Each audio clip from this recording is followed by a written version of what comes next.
Have you ever loved someone and still felt trapped, that quiet ache in your chest, not from longing but from suffocation?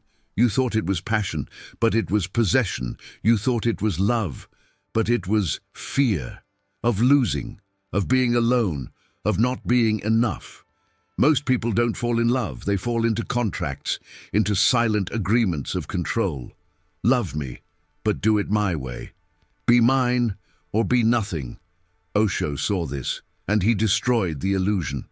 Love has become a subtle slavery, a prison built with words like forever, you complete me, I can't live without you. We're taught that love is sacrifice, that pain means passion, that jealousy is proof of affection. But these are not signs of love, they are signs of emotional bondage. In this video, Osho will reveal the quiet war happening inside your relationships, not between you and them, but between you and your own unconscious need to control and be controlled. You'll see why most relationships are prisons with velvet walls, and why real love, the kind that liberates, feels almost illegal. If you've ever felt like your love was holding you hostage, subscribe now. This truth won't be told anywhere else, and once you see it, you can never unsee it. The myth of romantic love. You weren't in love, you were in a fantasy, and that fantasy was never yours. From the moment we learn to speak, we're fed a story. It comes dressed in fairy tales, in tragic ballads, in the slow-motion kisses of 1,000 films. A story that says, one day someone will arrive, and everything broken in you will make sense. It's not love, it's indoctrination. Romantic love, as we're taught, is not an organic human feeling. It's a myth carefully constructed, a beautiful prison built by poets, priests, and profiteers. And most of us don't fall in love with a person. We fall in love with the idea of love itself. The manufactured dream. We've been trained to see love as possession. If he's jealous, he must care. If she cries when I leave, it means I matter. But Osho saw through it. He called it what it truly is. Love has been contaminated. What you call love is nothing but attachment, fear, domination, and dependency. We inherit these beliefs like viruses, passed down unconsciously. Your mother perhaps stayed in a loveless marriage because she feared being alone. Your father may have called control protection. You learned that to be loved, you must obey, adapt, abandon parts of yourself. So when you say, I'm looking for love, you're not really looking for a soul connection. You're looking for someone to complete the pattern of unconscious pain you've always known. This is not romance. This is reenactment, the fantasy of the one. There's a reason the idea of the one feels so intoxicating. It gives the illusion of certainty in a chaotic world. It promises that someone will fix what's broken in you without requiring you to heal yourself. But that's not love. That's dependency disguised as destiny. The fantasy of the one creates pressure. They must know what you need without you asking. They must never fail you. They must fulfill your deepest longings while expecting nothing back. The moment they fall short, and they will, the illusion collapses. And instead of seeing them, you see betrayal. But they didn't betray you. You betrayed yourself by falling in love with an illusion, the control behind the curtain. Romantic love teaches us that the other person must become ours, our partner, our lover, our possession. But the moment love becomes ownership, it begins to rot. The moment you say, you are mine, you have destroyed something sacred, Osho warned. Control creeps in through invisible doors. You start to monitor who they talk to. You feel wounded when they don't text you back fast enough.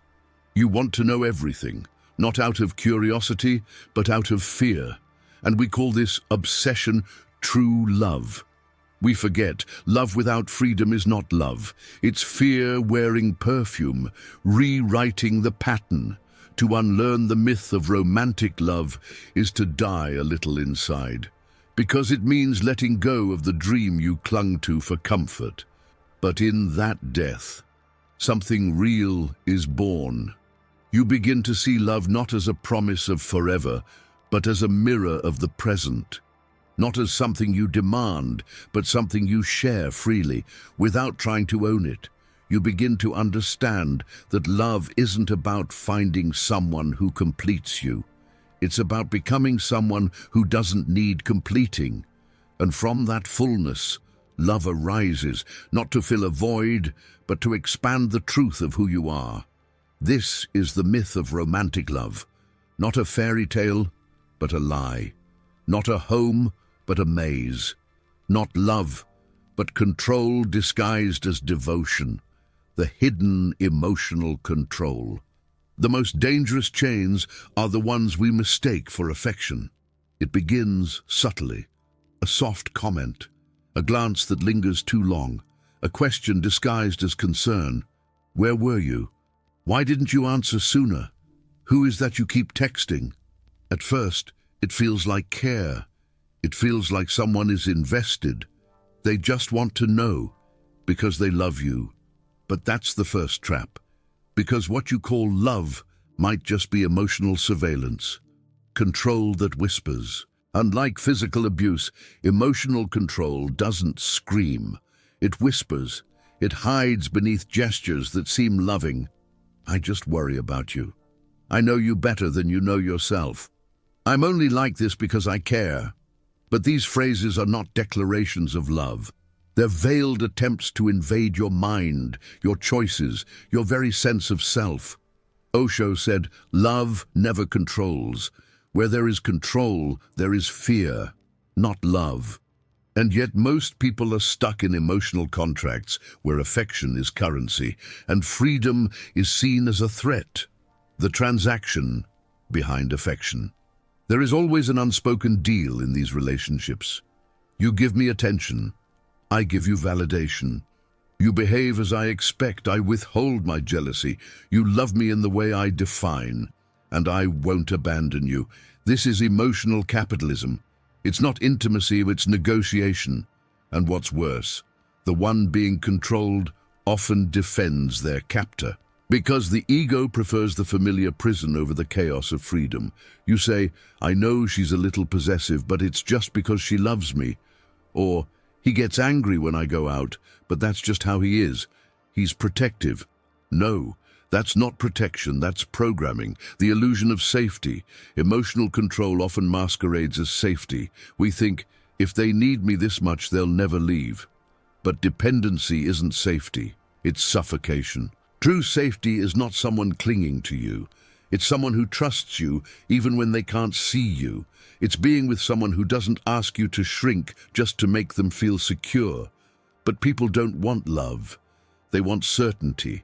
They want predictability. They want a version of love that doesn't trigger their deepest insecurities, even if that means caging the other person emotionally. So we sacrifice freedom for comfort and call that romance, the language of control. There's a code to emotional control, a language built to confuse the mind and bind the heart. Phrases like, if you really loved me, you'd stop talking to them. You make me act this way. I wouldn't be like this if you didn't. Don't leave me. I'll fall apart without you.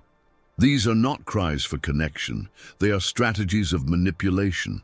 And many don't even know they're using them. They learned them through wounds, through past betrayals, through watching their parents do the same. But unconscious control is still control. And when left unchecked, it becomes a cycle, passed from one generation to the next, until someone finally wakes up, breaking the spell. To break the cycle of emotional control, you must first admit you've been both the prisoner and the guard, because control often hides in you too. In the way you expect your partner to read your mind, in the silent punishment when they fail to meet your unspoken expectations, in the fear you feel when they shine without you. You say you love them, but if they grew without you, would you still? Osho reminds us, love is not about clinging. It is about allowing the other to be themselves, even if that means walking away from you. This is the most painful truth. because it demands you choose between ego and authenticity, between ownership and freedom, between fantasy and real love. You thought you were being loved, but you were being managed. And you were managing them in return. That's not intimacy.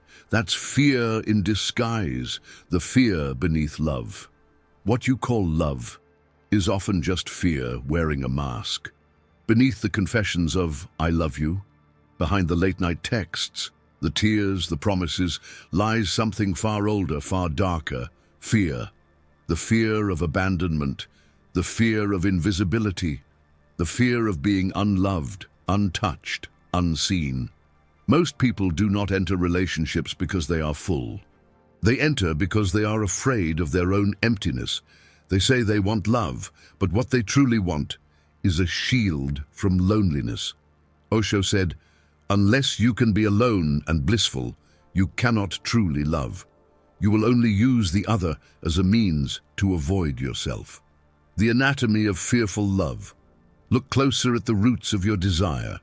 What drives you to be in love? Is it joy or is it fear? Is it the overflowing of something sacred within you, or a desperate grasp to fill the silence in your chest? Fearful love says, "Don't leave me, I won't survive. Without you, I am nothing. If you ever stop loving me, I'll collapse." These are not the voices of a free heart. These are the cries of an emotional orphan, a self who has not yet learned to stand alone. The illusion of safety. We often choose lovers, not because they match our soul, but because they match our wounds. The one who gives just enough affection to keep us addicted. The one who feels like home, even when home was filled with pain. The one who triggers the exact fears we've never dared to face. And then we call it fate. We call it chemistry. We say there's just something about them. But that something is usually familiar fear. You don't want love, you want relief. And relief is temporary. It always fades.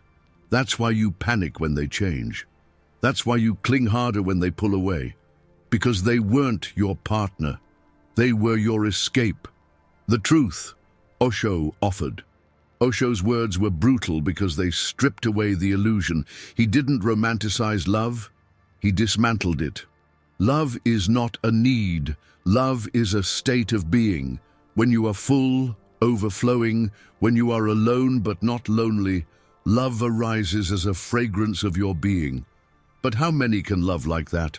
How many have sat in their own silence without reaching for someone to distract them?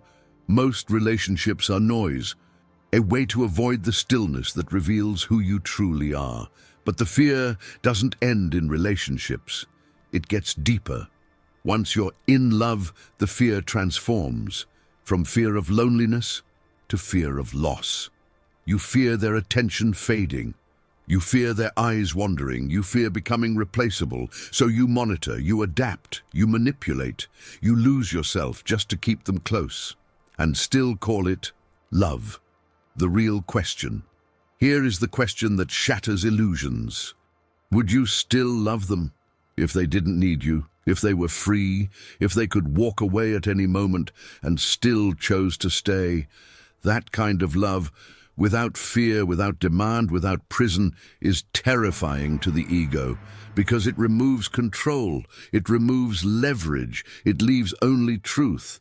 And truth is what most people avoid in relationships, because once you see it, you can't play the game anymore. If this truth is burning something inside you, if it made you pause even for a moment, subscribe now. You're not here for comfort. You're here to wake up. Fearful love is not love. It's dependency. And dependency is not intimacy. It's a contract of quiet desperation. The ego's mirror. You didn't fall in love with them. You fell in love with the reflection of your wounds. Most people don't choose partners consciously. They choose from their scars, their longing, their lack. What we call falling in love is often nothing more than the ego seeking a mirror, a familiar energy that reflects what we already believe about ourselves. Whether that belief is, "I'm not enough," "I must earn love," or "I will always be abandoned."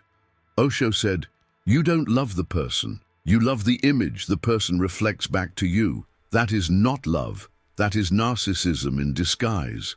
This is the cruel irony of human intimacy. We search for someone else, but only to reinforce our internal narrative. Relationships as reflective traps. Have you ever noticed how the same patterns repeat in every relationship? The same fights, the same disappointments, the same moments where you ask, why does this always happen to me? It's not random, it's ritual, because the ego doesn't want healing, it wants familiarity. And so it chooses people who will unknowingly play the exact roles needed to recreate old pain. If you grew up emotionally neglected, you'll be magnetized to someone who's emotionally unavailable. Why? Because the ego doesn't want freedom. It wants closure through reenactment. You don't want to move on. You want the same story with a different ending. But that story always ends the same. Because until you confront the wound, you will keep calling your suffering love.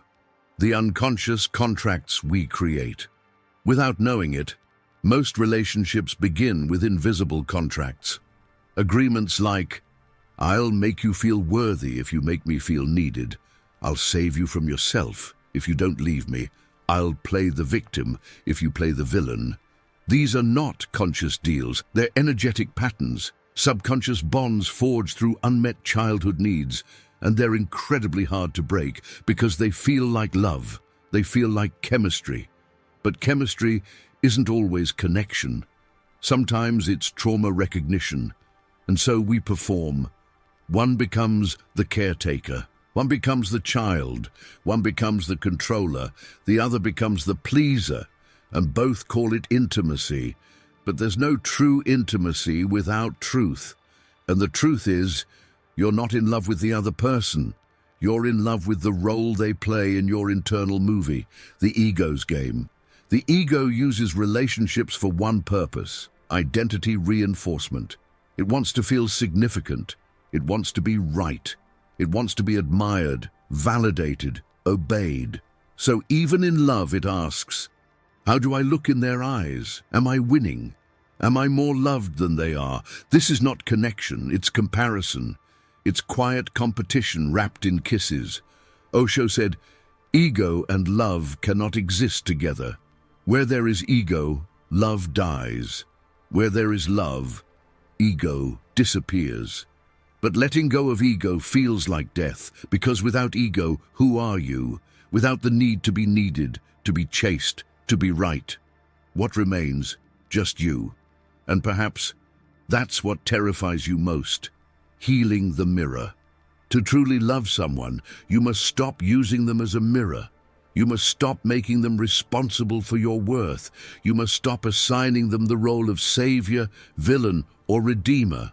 Only when you no longer need them to reflect back the parts of you that feel unloved can you finally see them as they are, not a projection, not a story, but a soul. And that's when love becomes possible, not the addictive, dramatic kind, but the kind that liberates. It won't feel like fireworks. It will feel like peace. And if peace feels boring, it means your ego is still looking for chaos to call passion. This is the mirror of love. It doesn't show you who they are. It shows you what you still haven't healed. Sex, attachment, and the illusion of unity. You thought it was love, but it was the body trying to forget the soul's emptiness. In a world where silence terrifies and solitude feels like death, sex becomes the last ritual of false connection. We don't seek union. We seek distraction. We don't seek presence, we seek anesthesia, because most of what we call passion is simply the body attempting to feel what the soul cannot. The lie of completion. You've heard the story, that in sex, two become one, that it's the highest form of intimacy, that it's how you prove love. But this is not truth, this is cultural hypnosis. In truth, sex is often the most performative act in modern relationships. It is where the masks are thickest, where the roles are deepest, where we pretend to be gods while hiding how lost we truly are. Osho said, "Sex has become a substitute for love because love requires consciousness and sex only requires chemistry. And so, in the dark, under moans and breathless touches, we lie. We say, 'I need you.' But what we mean is, 'I need to feel alive for a moment.' We say, 'This is intimacy.' But what we're doing is drowning out the loneliness. Attachment disguised as desire. Why do we crave those who reject us? Why does the unavailable partner excite us more than the one who is present? Because the ego does not want peace. It wants the chase. It wants validation. And sex becomes a tool for ego reinforcement. If they want me, I matter. If they desire me, I exist. So we perform, we seduce, we contort, not for connection, but for reassurance. We confuse being wanted with being loved. We confuse physical closeness with emotional safety. But bodies can touch while hearts stay miles apart. The oxytocin trap. There's a chemical illusion behind all this. After orgasm, the body releases oxytocin, the bonding hormone. It makes you feel trust. It makes you feel love. It makes you believe that the moment meant more than it did. But chemicals are not consciousness, and just because your brain feels attached doesn't mean your soul is. Osho warned, sex can create illusions of unity, but unless there is awareness, it is only physical. The real union is not of bodies, but of presence. Without presence, sex is just mutual escape. Two people using each other to forget their own emptiness. And then, when the high fades, so does the illusion, passion, or possession. Look deeper. What is your relationship with sexual desire? Is it freedom, or is it hunger masked as holiness? So often the intensity we chase is not spiritual at all. It's territorial. You want them not because you love them, but because they looked at someone else. You want to feel desired, not to express truth, but to win the unspoken game of worth. This is not sacred union. This is warfare. This is the ego marking territory through bodies. Sex as a mirror. Sex doesn't create connection. It reveals it. It shows how comfortable you are in your own body, how honest you are in your own heart, how deeply you've met your own soul. And if you haven't, then you will use the other person as a crutch. You'll need them to feel whole. You'll cling to them for aftercare that should have come from within. You'll break when they don't call back, because you never wanted sex. You wanted security, and security doesn't come from skin. It comes from consciousness. Liberation through awareness. To reclaim sex from illusion, you must bring awareness into it. Not fantasy, not performance, but presence. Sex becomes sacred only when it is free from need, free from ego, free from fear. Then, and only then, can it reflect love, not longing. You thought you were becoming one, but you were just afraid of being alone. You called it love, but it was the body's last attempt to feel whole before the emptiness returned. Separation as a proof of love. If you cannot let them go, then you never loved them. You only needed them. Love is not proven in the moment you hold someone close. It is proven in the moment you let them walk away, without begging, without breaking, without becoming bitter. And yet, our culture teaches the opposite. It says, if you love someone, fight for them. Never give up. Hold on no matter what. But real love doesn't cling. Real love says, even if you go, I still wish you freedom. Osho said, if love becomes bondage, then it is not love. Then it is just a name, a mask for fear. Why letting go feels like death. When someone leaves, we don't just lose them. We lose the identity we built around them. You weren't just in love with them. You were in love with the version of yourself that existed in their presence. When they disappear, so does that reflection. And suddenly, you're not grieving them. You're grieving the loss of who you thought you were with them. That's why breakups feel like dying, because ego dies when it loses its mirror. But love was never about reflection. It was about recognition. And if you only recognize love when it's standing in front of you, then you were never loving. You were consuming. Love that liberates. True love does not ask for sacrifice. It does not demand submission. It does not tie someone to a chain of forever. It says, I love you enough to let you be, not what I want you to be, not what makes me feel secure, but who you are, even if that path takes you away from me. And that kind of love is unbearable to the ego. Because the ego wants ownership, it wants titles, it wants to say, this one is mine. But people are not possessions, they are passages, and love is the courage to walk with them until the road splits and to bless them as they go. The power of absence. Sometimes love proves itself not in presence, but in absence. Can you still love someone when they're no longer around to validate you? Can you hold space for someone in your heart without controlling their path? Can you love them enough to let them find who they are, even if they never return? That is the love Osho spoke of. The greatest love is when you can smile through your tears and say, go, find your joy, and if it is not with me, I will still rejoice for you. That love is rare, because it demands the death of the ego, and very few are willing to die for truth. How separation transforms you. To let go is to confront your greatest wound, the fear of being alone. But something miraculous happens in solitude. You begin to meet yourself. You no longer shapeshift to please. You no longer chase to feel worthy. You no longer fear rejection because you no longer abandon yourself. Love without possession becomes love without pain.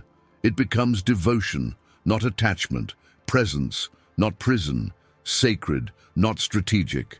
And in that love, you don't need the other to stay. You simply welcome their return, if and only if their return is true. If this truth made something inside you tremble, if it shattered your idea of what love means, subscribe now. You're not here to be entertained, you're here to awaken. And this path is not for everyone. But if you're ready to unlearn everything they told you about love, you're exactly where you need to be. You thought letting go meant losing. But real love begins when the grip is released, when you stop holding and start honoring. Love without chains. When love no longer imprisons, it becomes divine. By now, one truth should echo inside you. Most of what the world calls love is bondage. Chains wrapped in promises, contracts sealed with kisses, control hidden beneath affection. But what happens after you tear down the illusions? After you walk through the fires of fear, detachment, ego, and loss? What remains? Freedom, stillness, and real love, the kind that doesn't chain, but liberates. Osho said, when two individuals are absolutely independent, absolutely free, only then is love possible. This is not the love of movies. It's not loud. It's not possessive. It's not addicted to attention or approval. It is quiet, present, rooted not in need, but in being. Love as a state of being. You were taught that love is something you find, that someone else holds the key, that without another person, you're incomplete.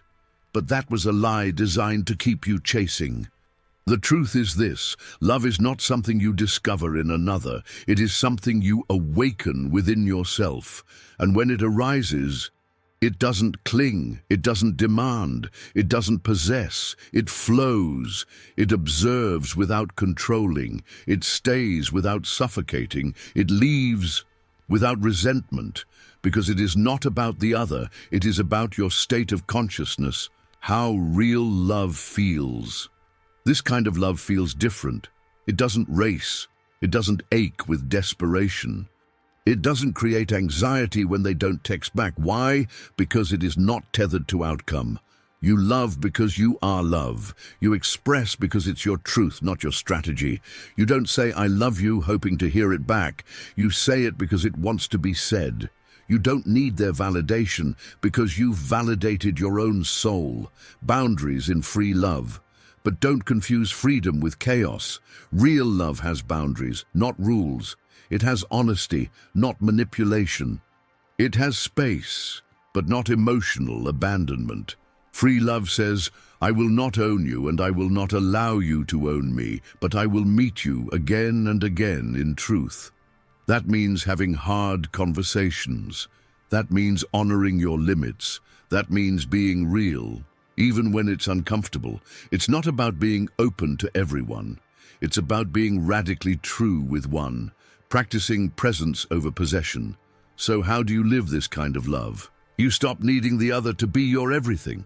You stop trying to change them into who you wish they'd be. You stop measuring love by how often they think of you or how much they give. You begin to practice presence, being fully there without performing. Responsibility, owning your emotions instead of blaming them. Sovereignty, choosing to love. Not because you must, but because you can. As Osho said, love is a sharing of overflowing energy, and only a person who is centered in himself can love. Only the whole can love, the broken only cling. Love without chains isn't common, it's sacred. This kind of love is rare, not because it's impossible, but because it demands your transformation. You cannot love freely while still imprisoned by ego. You cannot love consciously while addicted to control. You cannot meet another soul if you've never met your own. So yes, this path is brutal. It strips you of illusions. It kills your fantasies, it shows you where you're still asleep. But in the space left behind, something holy begins to grow. This is love without chains. Not a transaction, not a tool, not a trap, but a sacred offering from one liberated soul to another. Freedom is love. You searched for love, but what you were really seeking was freedom from yourself. From the first touch to the final goodbye, you thought it was love. But now you know. It was possession. It was fear. It was identity wrapped in affection. You weren't loving them. You were trying to complete yourself through them. And when they left, you didn't lose love. You lost the illusion that someone else could save you. What you've now seen. You've walked through 7 veils, the lie of romantic fantasy, the manipulation hidden in emotional care, the fear that wears the mask of devotion, the ego using relationships as mirrors, the illusion of sexual unity, the liberation hidden in separation. The possibility of love without control. This wasn't entertainment, it was an exorcism of false beliefs, of inherited pain, of the myth that love must hurt to be real. What happens now? You stand at a threshold. Behind you, a world that calls chains, commitment, jealousy, passion, and fear, fidelity. Ahead of you, something terrifying and sacred, the possibility of loving without needing. It is not easy, but it is real. Because love, true love, is not the feeling you chase. It's the presence you become. If this truth cracked something inside you, even if it hurt, especially if it hurt, subscribe now. Not because this was a good video, but because you're ready to unlearn the lies. You don't need more affirmations. You need to see and feel as what's real. This channel is not for the many, it's for the awake. And now, so are you. Let them go. Let the illusions die.